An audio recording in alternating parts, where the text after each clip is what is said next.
These days, it is socially unacceptable to be racist. Even talking about race can make people feel uncomfortable. After all, we are supposed to live in a colorblind society, i.e., one which ignores race and judges someone solely based on their character. Now, this sounds great. If we overlook race, we can treat everyone more fairly and avoid stereotyping. But here's the problem. No matter how much we claim to be the most racially tolerant generation in history, humans can't ignore race.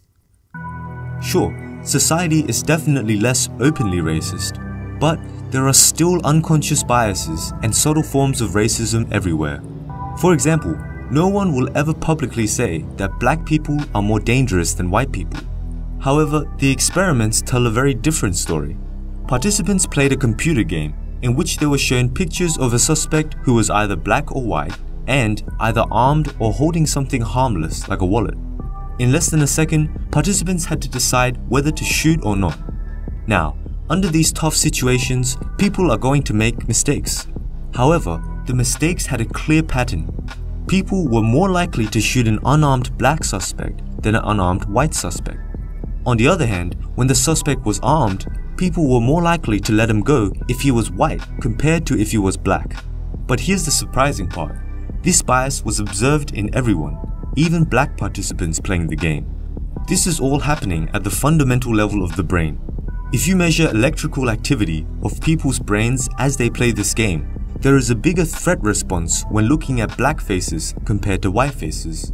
So, while we strongly deny being prejudiced, it's clearly still there. Another example is that no one would ever say that black people are dumber than white people. But in another study, 5,000 resumes were sent out with either a stereotypically white name or a stereotypically black name. Now, even though the content was the exact same, white names received 50% more replies than black names. In fact, having a white name gave you as much benefits as 8 years of experience on the resume. The study also went further. They found that for white names, a better quality resume led to more replies, as expected. But this effect was much smaller for black names.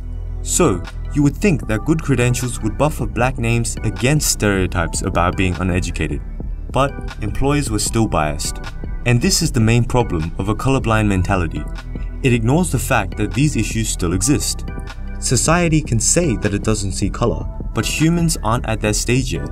Whether it's due to biased stereotypes in the media or some natural in-group, out-group favoritism, there's still some racism in us. And if we pretend to be colorblind and not talk about these issues, then it's only going to get worse. This is particularly true with children. For example, many parents think that pointing out race to their kids makes things worse. Children are believed to be innocently colorblind and will only see these racial differences if you point them out. But this is not true at all. At age 3, when asked who they wanted to be friends with, 86% of white children made same race choices, compared with only 32% of black children. At the age of 6, when shown faces and asked to categorize them, about 70% of children chose to do so by race, even though they could have easily done it by gender too. So it is essential we talk about racism. This way we can educate people and correct any racial biases as quickly as possible. To end this video, here's one of the more hopeful studies on racism. Participants read a description of a rape case where the suspect was either black or white. Initially, black suspects were rated as guiltier than white suspects. However, all it took was a reminder to avoid prejudice and stick to legally relevant information, and this effect disappeared.